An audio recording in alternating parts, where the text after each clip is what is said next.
প্রথমে বলতেছে ক নাম্বার, অধিহার, শেয়ার প্রতি অধিহার এবং অধিহারের পরিমাণ কত তা নির্ণয় করে দেখাও। আচ্ছা, শেয়ার প্রতি অধিহার আমরা যদি নির্ণয় করতে চাই, দেখো 100 টাকা ছিল প্রত্যেকটা শেয়ারের মূল্য, তাহলে এইটা থেকে আরো 10% অধিহারে হচ্ছে তারা কি করবে, বিক্রি করবে প্রত্যেকটা শেয়ার। তাহলে আমরা যদি বলি 100 টাকা হচ্ছে শেয়ারের যে অবিহিত মূল্য, এটার সাথে পার্সেন্টেজ যত পার্সেন্ট বেশিতে তারা বিক্রি করতে চায় ওইটা গুণ করলেই তুমি, মানে পার্সেন্টেজটা করলেই তুমি পেয়ে যাবে। তাহলে 110% হচ্ছে কত, 10 টাকা। তাহলে প্রত্যেকটা শেয়ার তারা 10 টাকা বেশিতে বিক্রি করবে। এটাই হচ্ছে তোমার কর একটা আনসার, যে শেয়ার প্রতি অধিহার হচ্ছে 10 টাকা। তুমি একটু সুন্দর করে যদি গুছাই লেখো, লিখবো যে শেয়ার প্রতি অধিহার ইজ ইকুয়াল টু অবিহিত মূল্য। এই যে 100 যেটা, এটাকে অবিহিত মূল্য বা লিখিত মূল্য বলা হয়ে থাকে। তো তুমি চাইলে এরকম ভাবে একটু সুন্দর করে লিখতে পারো যে লিখিত মূল্য ইনটু পার্সেন্টেজ, ঠিক আছে, 10% যেটা এটা লিখবা। তাহলে লিখিত মূল্য তো আমরা জানি যে 100 আর 10% তো পার্সেন্ট, তাহলে 10 টাকা প্রত্যেকটা শেয়ারে বেশিতে তারা বিক্রি করছে। প্রশ্ন হচ্ছে আরেকটা, বলতেছে যে অধিহারের পরিমাণ কত।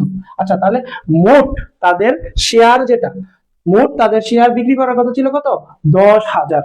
তো এই 10,000 শেয়ারের বিক্রির মাধ্যমে কত টাকা ওরা অধিহার অর্থাৎ অতিরিক্ত আবেদনের টাকা গেইন করছে, সেটা বলছে এখানে নির্ণয় করার জন্য। সো এই জায়গাতে এখন আমরা কি করব, তো 10 টাকা করে প্রত্যেকটা শেয়ারে যদি আমরা বেশি নিই, তাহলে 10,000 শেয়ারে কত নিছি এটাই বের করতে হবে। তাহলে আমাদের কি করতে হবে, যে বিলিখিত শেয়ার অর্থাৎ 10,000 শেয়ার ইন্টু 10 টাকা শেয়ার প্রতি অধিহার যেটা, এটা যদি আমরা গুণ করি তখনই পেয়ে যাবো। অর্থাৎ এখানে 1 লক্ষ টাকা হচ্ছে আমরা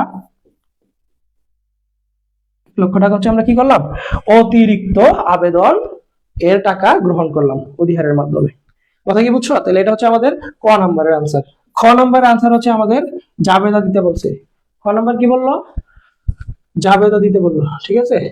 খ নম্বর এখন আমরা জাবেদা দিব। তো জাবেদার জন্য চলো আমরা অপর পেজে একটা খালি ঘর রাখছিলাম, যেখানে হচ্ছে জাবেদাটা দিব। আচ্ছা, জাবেদার কনসেপ্ট আমি যদি তোমাদেরকে বলি, মনে রাখবা শেয়ার অধিহার, অবহার এবং সমহার এগুলোর জন্য আমরা জাবেদা একই ধরনের জাবেদা দিয়ে থাকি, বুঝছো।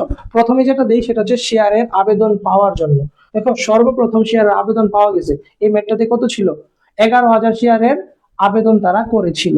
যদিও কোম্পানি হচ্ছে 10,000 শেয়ার আবেদন চাইছিল, কিন্তু আবেদন করছে কত, 11,000 শেয়ারের। সো যতটুকু আবেদন পাবা ওই আবেদনের জন্য তোমার একটা জাবেদা দিতে হবে। সেটার জন্য কি করব আমরা, ব্যাংক হিসাব ডেবিট,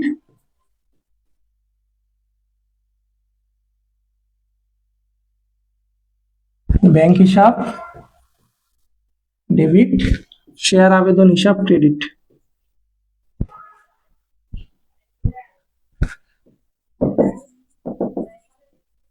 শেয়ার আবেদন হিসাব ক্রেডিট, ঠিক আছে।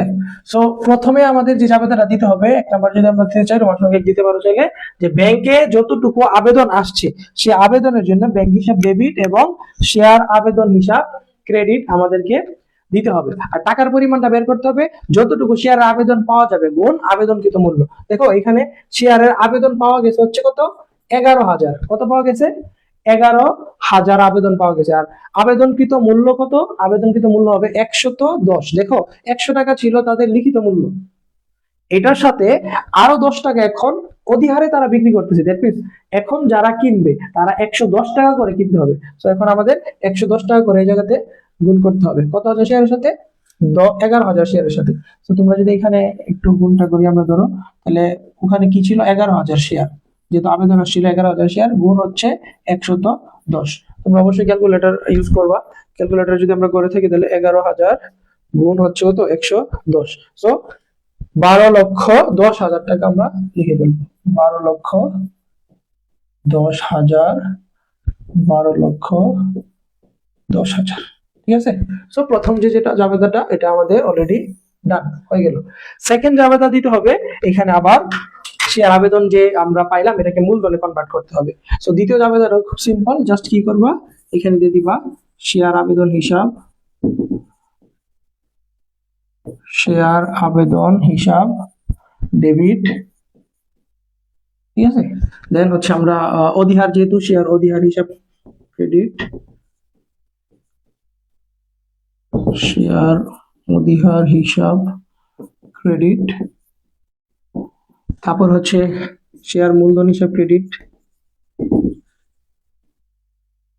শেয়ার মূলধন হিসাব ক্রেডিট।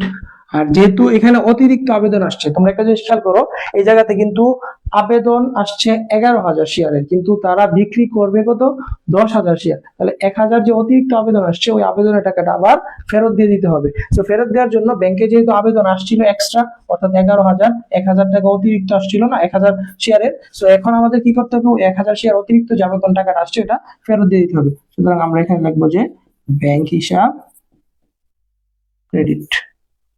ঠিক আছে, ব্যাংক হিসাব ক্রেডিট।